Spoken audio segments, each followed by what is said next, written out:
People say I'm arrogant and I don't know anything about that. And they say I'm aloof and I'm like, I don't know what you're talking about. My mom has always come to my fashion shows with a bouquet of flowers. That day when I did that send-off collection, not seeing her with a bouquet of flowers was the worst thing under my journey. Elevate with Selbeyonce. This is Elevate. I'm Selby Mkhize, but those who love and adore me call me Selbeyonce. Now we on Elevate to be here to have meaningful conversations each and every single time, trying to elevate your life as well. Since I'm going to inspiration when at home, and every now and again we bring up a star, an icon, a global icon, sihlale naye and get to know them a little bit better. Now, namhlanje ke futhi we made no exception because we have a global star in front of us, okhona namhlanje, ready to share his life. New York Fashion Week, he's done that. Paris Fashion Week, he's done that.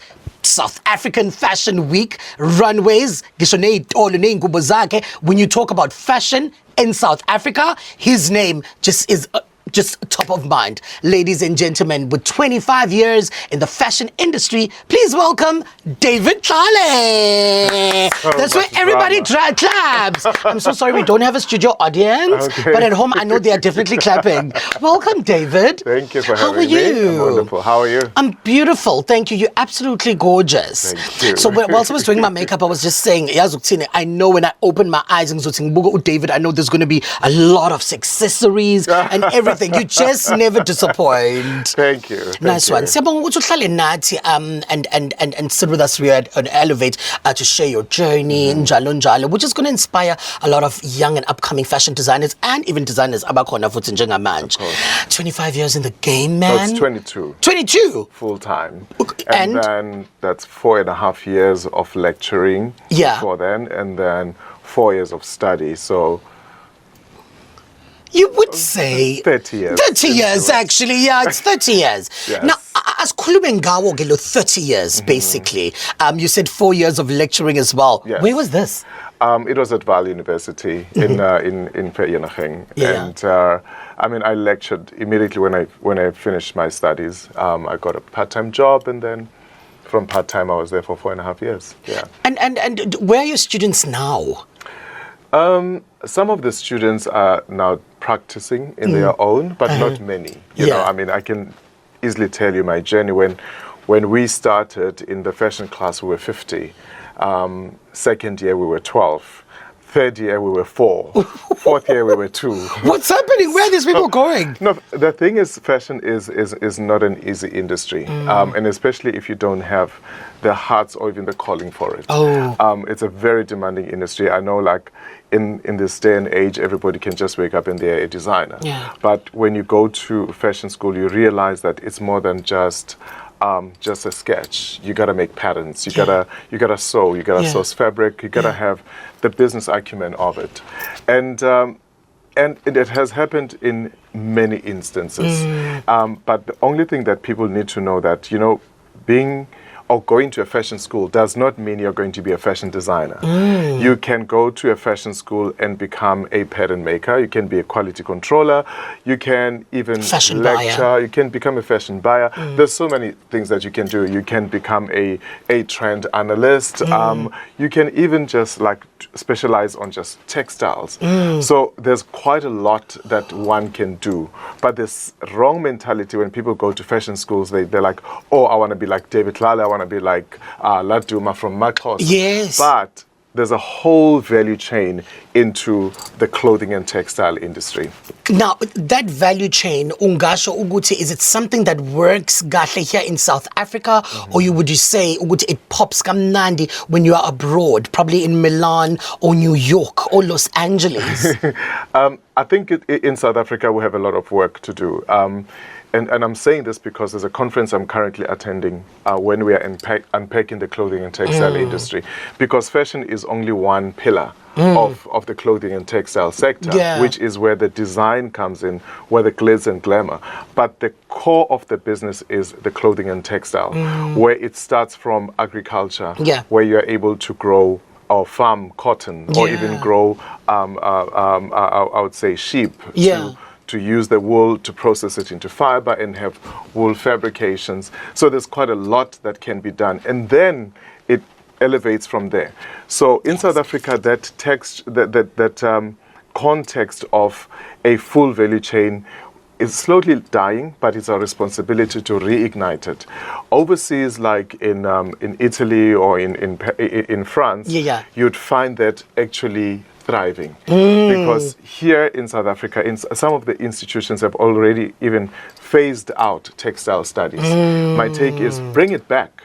So you can teach people agriculture. You can teach people fabric or yarn weaving and everything else, so that the whole, I would say, design space can actually grow and be competitive globally. I think it's a battle for everything in South Africa, because I mean, when you speak to an actor as well, and we try to compare overseas and abroad, we need to work harder in order for us to go to I mean, with the likes of yourself who've contributed so much into this fashion industry, we just hope that we, like, from 10 years or 20 years from now, it really is going to grow. It's important, and also we have to work with private sector and also with our government space, whereby the government starts believing in the clothing and textile industry, because everybody, over 60 million people in South Africa, we need clothing. Yes, we need clothing. You wake up, you need clothing. You go to bed, you need sheets. So everything is around the clothing and textile industry. And we get to realize the impact we can have with just this sector, fighting unemployment, fighting poverty and crime. Because when you are idle, you start becoming creative because you have nothing to do. Nothing else to do. And also, we have a very high percentage of youth unemployment. Why are we not bringing forth such spaces? Not only in clothing and textile, when you even look at gastronomy, I mean, it's a whole thing from farming vegetables, processing the food, even engineering, and so many other things that we can talk about. So, and I know that as South Africans we have it, but we're not doing it. Nice. Now let's get back now. 25 years, more 30 years. How has it been? It's been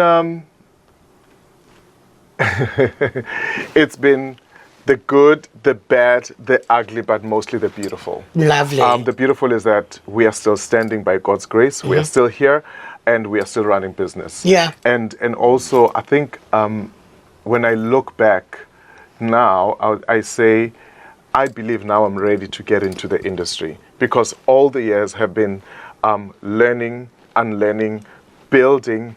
And now I feel like 30 years after all this that I've been doing is that now that I understand the industry, now I understand technicalities of building a business and a brand that is solid in Africa and globally, it's time to really actually get to work.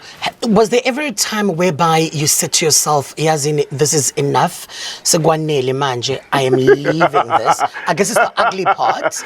I am leaving this. This is every day. Being an entrepreneur is not for everybody.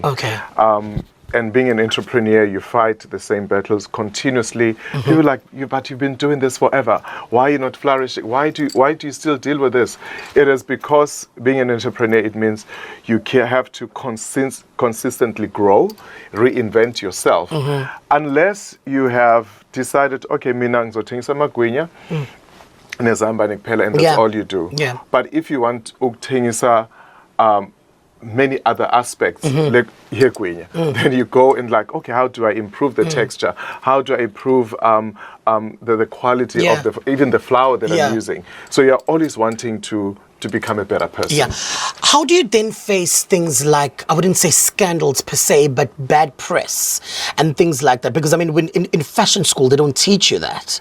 And then now all you know, when you're going to make clothes or you're going to be part of the value chain that you just walked us through.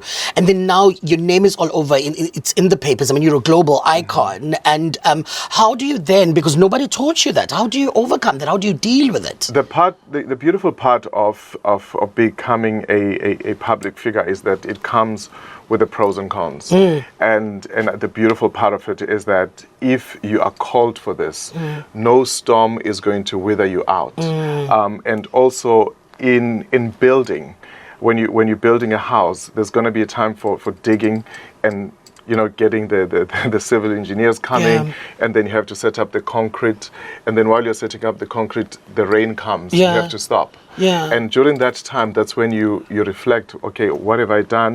And then you start putting And the bricks regroup. and everything and regroup. And when challenges come, it doesn't mean it's time to stop. It's time for you to even rise even greater, like a phoenix, because those things, they make you stronger, they make you bigger. And also, someone has said, do you ever regret anything? I don't. Because that's part of the learning and growing. Mistakes, no, it's not mistakes, it's learning. It's learnings. And also so that because you become cognizant of saying, if ngibamba istofu esibasiwe ngizosha. Yes. So next time mawusondela estofini, you're not going to touch it. Because you know exactly that you don't have to go there. And then how do we then protect our loved ones and get them ready? Look, by the way, I'm also learning because, we are in this thing and things blow up every now and then. Exactly. And then how do we then protect them because they see bona indodana yabo or their cousin or their son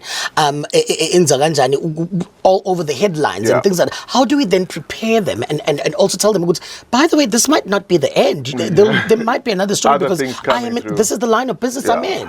So I think the most important is knowing Uguti, you can't protect them and you can't prepare them. It's like death. You can't get ready for it. It just happens. And the question is, when it happens, how do you behave around it and how do you also embrace the situation? So with time, I think my family and my friends, and they've learned to say, oh, we've just seen this, what happened. And then I would explain it sometimes. I'm like, I don't need to explain it. I don't need to explain it. And the question, those who love me, they call, are you okay? I'm good. I just came from church. I've just worshipped God. I am fine. So you can't protect anybody. It's like even having children. You can't protect your children from such. And also because I trade in my namesake. Anything that I do is attached to the brand. Even if I don't want to be there, I have to be the David Tlale that people expect to be. So, and you can't protect the family name when such things happen. But the most beautiful thing is that it becomes just like a sprinkle for today. Tomorrow, it's another day. It's another day. And then you become a much better person. And then it's somebody else as well. The attention moves. And those who celebrate will celebrate you. That's what it is. Now let's speak about David Tlale. In fact, let's speak about your late mom. I know she was a single woman, Egreza, and you had all these wild and vivid dreams and imaginations. Gwen, how was it like? This is what I want to do. Back then, nobody, I don't think, fashion. You were one of the few. Everybody, it's either you're a doctor or a nurse or policeman or you're an engineer. In fact, you are an auditing student and you dropped out. How was that at home? It was a very interesting journey because when I got back to tell my mom that I'm dropping out from auditing, she was like, "You're crazy." And then question was like, "What are you going to study?" I said, "I'm going to study fashion design." And she was like, "I'm not going to have a son that's going to make clothes." I'm like, "No, I'm not going to make clothes. I'm going to be a fashion designer." At that moment, I had to keep it on that high level. I'm going to be a fashion designer because it's How old are you that time, by the way? I was 21. Okay. I was 21. And then she was like, well, you're going to be on your own. You're going to educate yourself. I'm like, no problem. And I was very resilient about it. Had you saved up? No, I didn't. Then where did you get the money? You had to find the part-time job. I had to find a part-time job. I was a shampooist at a salon. I was arranging flowers. And then I borrowed money. And then I got a study loan. And then I studied by God's grace. It was amazing. And also for me, it was like, I have a bigger responsibility, not just for my family, but to myself, to say I have to do what I love. And because I have found my calling. And when I went in, everybody was like, no, from church, no, what are you doing? What are you thinking? Because here they were hopeful that I'm going to become a chartered accountant. Poor them. So, and then when I dropped out, they were like, okay, all hope lost. But then I had to prove a point to say, and also at that time, it was like 1994.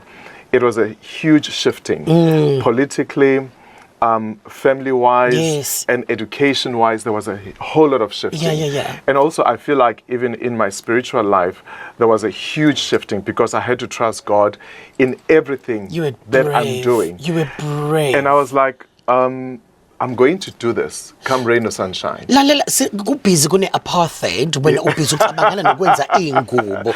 I mean like you know, I mean abantu be-apartheid basibuza amadompasi ngaleso sikhathi wena ucabanga ukuthunga iy'ngubo. Well, I had to because as a young black man, it was unheard of that you're going to study fashion. There were very few of them. It was very few of us, but we had to make sure that we changed the narrative. And today I look back that we have inspired so many young designers, male and female across the board.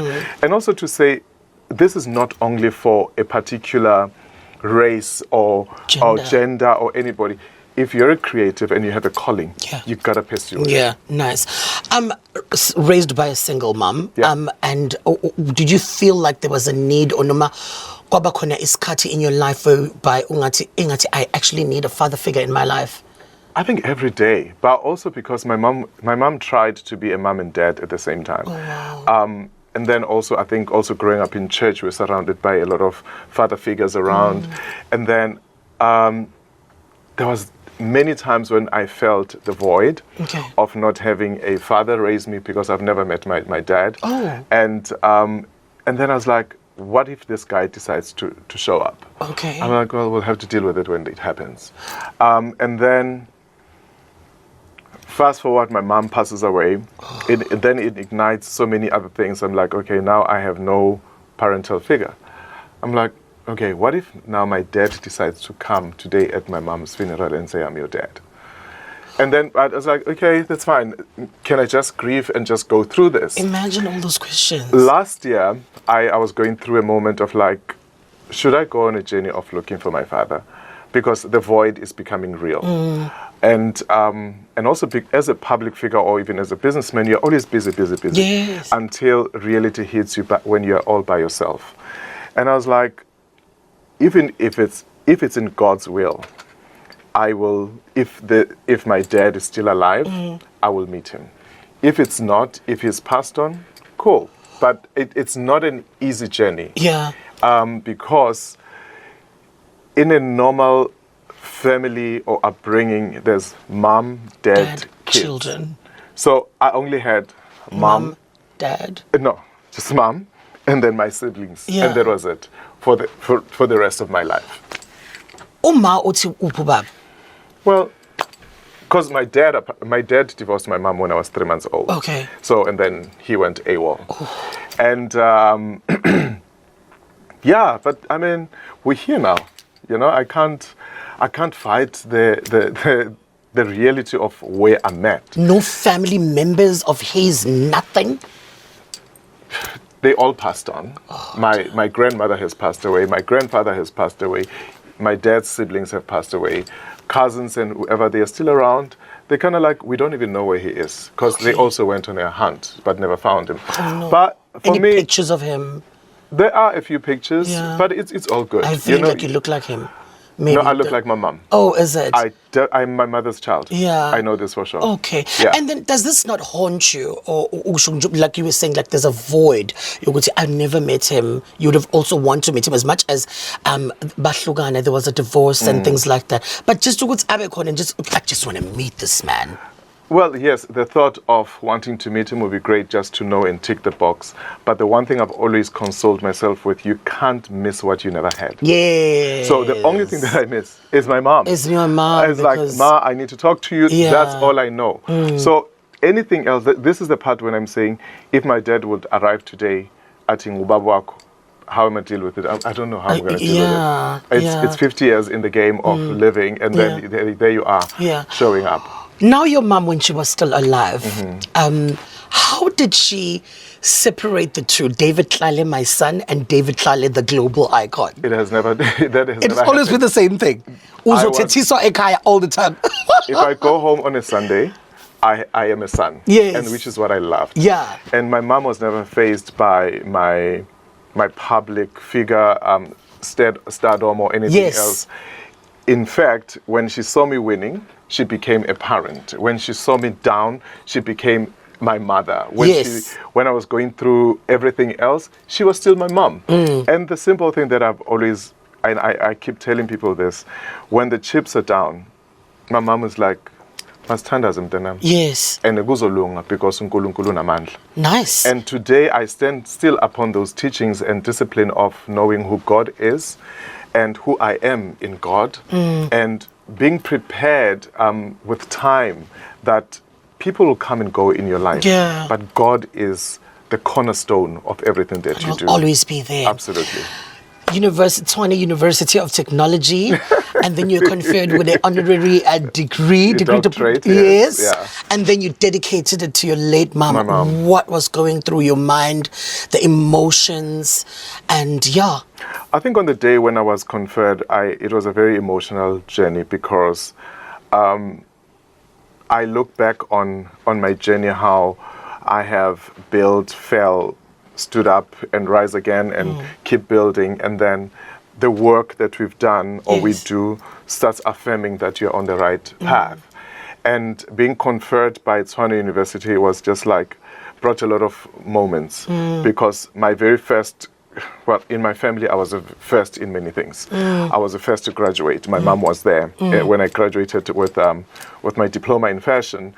When I won my first new talent at South African Fashion Week, she was there. She witnessed all those things. And now on this, in 2019, when my mom passed, I did a dedication. I dedicated a collection to her. It was called Joyce because my mom's name is Joyce. And that moment when you know that my mom has always come to my fashion shows with a bouquet of flowers. That day when I did that send-off collection, not seeing her with a bouquet of flowers was the worst thing under my journey. And that moment was replayed on the day when I was being conferred. And it was like, in my head, in my spirit, I see her sitting there and saying, that's my boy. And that was the most hurtful moment. But yet celebrating that she's actually raised me up. Now I'm a grown man. Yeah. And she saw some of your achievements. I mean, all of them. She saw most of them. I mean, unlike us, ours did not see a thing. Yeah. Others, they know Guti, there was some sort of a plant that's being, but then growing. they've never experienced it. never and not at all. So you quite lucky. When being conferred was like an emotional journey, but I knew that being conferred as a doctor in arts and design comes with a lot of luggage and also, I would say, responsibility. And I took it upon myself to say, I have to work with this doctorate and make sure that I become the game changer, because I know that when God puts a mantle upon your life, it is because there is a particular calling and also responsibility that you have on your shoulders. And I know that in this space that I'm placed, it is because I have a responsibility in South Africa, in Africa, and globally to make sure I become that game changer and that person that inspires young people to become the best. And you have, trust me, you've done amazing for yourself. Thank you. What is the most ridiculous thing you've ever heard about yourself? Oh, I hear ridiculous things every day.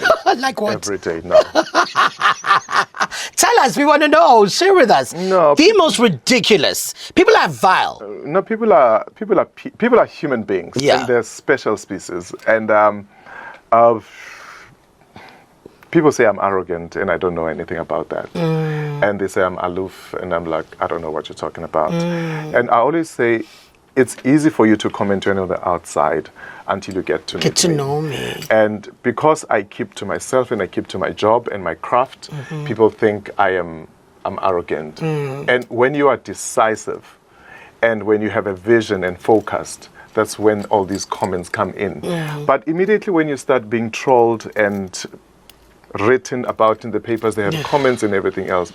But the question is like, why are you now part of this aloof world? That's the only thing. Don't invite them in also. No. With all that you know now, throughout the years you've been in the industry, 30 years, it's 30 years, what would you say to the young David? I'd say well done, David. Yeah, la, la. You've done very well. Swing, You've yeah. stood the test of time and you're Yes. still standing. Yeah. And also celebrate yourself. Because I do this quite often. I stop, I pause, I look back where I come from, where I'm at, and where I'm going. And I'm just like, you know, when Snoop Dogg said, I'd like to thank me Yeah. for surviving, thank me for waking up every morning and going to school. This is the part when I'd like to thank me. Because today we have built a brand and we are still building a global brand Yeah. that is proudly made in South Africa. Current activities that are keeping you going right now and keeping you busy? There's a beautiful journey. I mean, you know that we've had this program called The Intern by David Tlale over the Yes. years. We are trying That was a beautiful show, by the way. Thank you. We pray to God that it comes back. Please. But over and above that, we have come up with this new program called, it's the David Tlale Academy, but it's a skills development program because we realize there's too many fashion designers, but there are no skilled laborers. So we are now going around, we're starting in Gauteng, Yeah.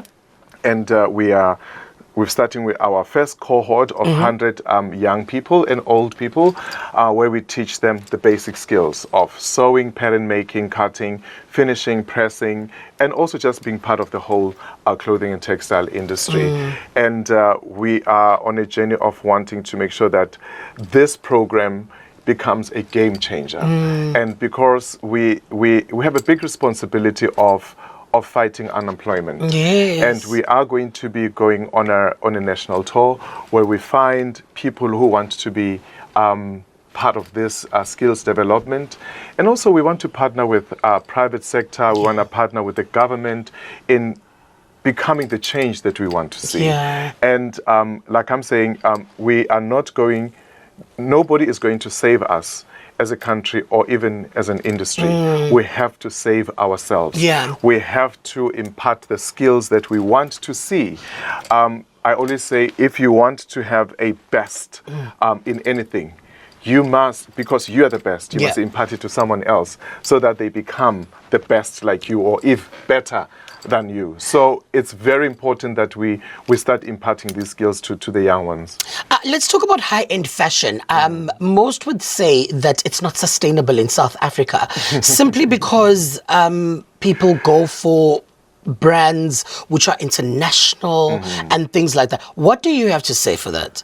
I always say to people, you must look closer because most of our businesses are standing because of people that support us.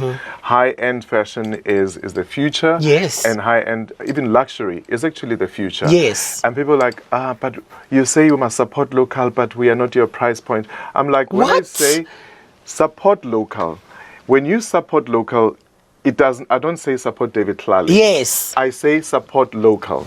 Because you know when you buy a car, Yeah. you go to a dealership that you know your price point is at. Halal. And there is no problem with that. When I say support local, it means in your neighborhood, in the township, ukhona lo bhuti othungayo, or asikhulume la eThekwini, mawufuna a beautiful suit uzoya kuJuku Mngadi. Yeah. Or mawufuna something else uzoya kuNokwanda Ngcobo. And then uzoya kuZath. Uzoya Indoni Fashion House, Indoni kuKwenzi. Fashion House, uzoya kuFrancois. Yeah. And then get what you want and what you can afford. Yeah. And that is part of supporting Yes. the value chain and also local. And the beautiful part is there's a growing middle-class community that people want the finer things in life. Yeah. And it's very important when, I think there was a podcast I did, people thought I'm bashing people about buying international brands. I have no issue with anyone buying international brands. But before you go support another country, support your own. Yes. Because when you support me, you support Zath, you support Indoni, you're saying, our communities must grow. Yes, and the people who Yes. work behind the scenes that we don't know, Thank you that we very don't much. see the David Tlales and we don't see Gwenzi and Zart and then you come here and then you complain and say, "Ingane zasekhaya ayisebenzi," but you are busy buying expensive bags Thank you down very there on much. the other mall. So the thing is, and the main thing that people don't understand about that when you buy international brands, you're saying, because you don't understand this part, every cent that you spend in that international brand leaves the country. Yeah. But when you buy local, you're able to eat local.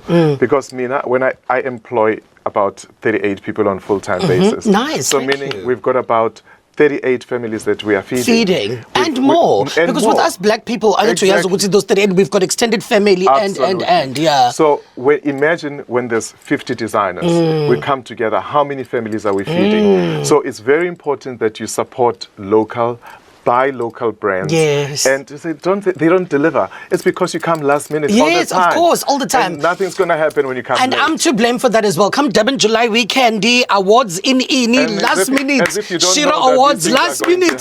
happen. So all I'm saying is we plan our lives. The only thing that can be last minute is funerals. Yes. Because you don't plan that. Yeah. Mshado, awards and everything. We I always all say know. to public figures, immediately you know, Uguti, you're going to MC a gig and you sign the contract. Yeah. Approach your designer. Immediately. Immediately. And also Gosh, I feel like you're speaking to me now. have a budget Yeah. to go to the designer. Uguti, I have a speaking gig or MC gig. My budget is X amount of money. I want this piece. Then we start working on Yes, time. yeah. Because the reason why most designers are set up for failure is because the public figures, they think we are magicians. Yes, we are magicians because we're artists. Oh gosh, But- you'll But the thing is, I always say to young designers when I train them, you can't wing it overnight. Yeah. Excellence takes time. Meaning you're going to come for your fitting, your first calico, we tweak it and perfect it. Halala. And then if you want lots of beads, Yeah. that takes at least anything between 40 to 80 hours of bead work. And now you want it overnight. It's not going to happen. It's not going to happen. So it's very important to respect the craft, to respect the industry, and also grow the industry. Thank you.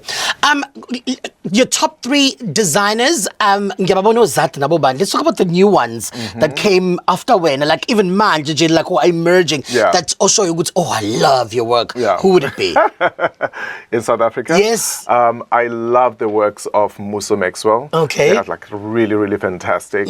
I love the works of, I love Laduma. I think He's just amazing. he is phenomenal. And Yeah. he has revolutionized the clothing and textile industry or even fashion industry in South Africa. I love Naked Ape, which is Sheldon Kopman, which is like really, really There's already fantastic. Yeah, it's a beautiful menswear range, which is like, there's many, many, many more. Yeah. One word that you could describe the fashion industry right now in South Africa? Growing. Growing. It's growing, ne? And are you happy? No. You know, when we say growing, it means we can be at an infancy stage or a toddlering stage because we have so much to do. Okay. When I'm saying growing, it's because we have a lot of education to impart to people about the clothing and textile industry. Not only the public at large, but also our leaders, our head of state, and also the people that are actually in ministries to saying, let's change the game. Until the clothing and textile value chain is complete within the 4 corners of South Africa, we are not doing much. All right. And until we start saying, no, my cotton comes from Kwakwa and my wool come from Eastern Cape, Yeah. it's processed in Durban, and then I'm manufacturing in Johannesburg. I distribute to 20 stores within South Africa. We have a lot of work to do. Nice. Thank you so much. That is absolutely beautiful. The future. What does it look like for David Tlale and the David Tlale brand? I think we've sat there and spoken about the future. And my future is, at this conference that I'm sitting at, people will say, what is your vision? My vision is to see South Africa and Africa becoming the most powerful continent or country that we have. And understanding what we possess as human beings and understanding that nobody's coming to save us. The future of David Tlale is to make sure that we impart knowledge and bring skills to the young ones, but also build a country that is resilient and within the clothing and textile industry. And making sure that we are not just about this glamour zone brand, but life-changing moments on a daily basis. Nice. I love the Glamour Zone brand that you mentioned. Do you have a favorite David Tlale creation or David Tlale piece that was worn by a celebrity, of course, made by you? You've done so many dresses. How do you ask me which one is my favorite child? Okay, which one do you think of? Like, which one is top of mind right now? Do you have any? How do I remember it? I mean, come on, it has to be something. I mean, you know, the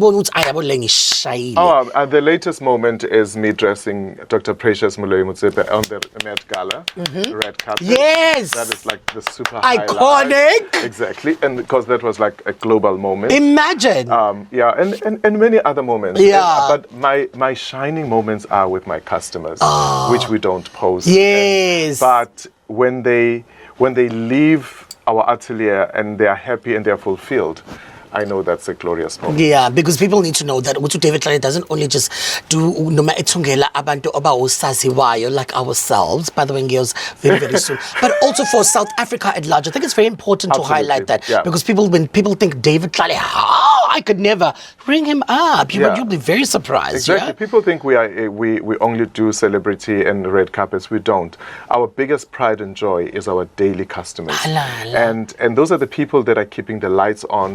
These are the people that are giving us hope to continuously keep building and growing and wanting to become better on a daily basis. Because for us, it's just seasonal. It's either like awards, it's not Shiro sustainable. Awards. Yeah. Man, it's been absolute pleasure. I mean, keep on keeping on. You guys have been absolutely amazing. Kona lapane David Tlale, say hi to your staff. We'll see them soon. I will. Thank you, guys. It's been an absolutely amazing episode of Elevate Kona lana on Gagasi FM. Remember to follow us everywhere across social media. It's Elevate with myself, Selbeyonce. Well, for this week with David Tlale. Thank you, David.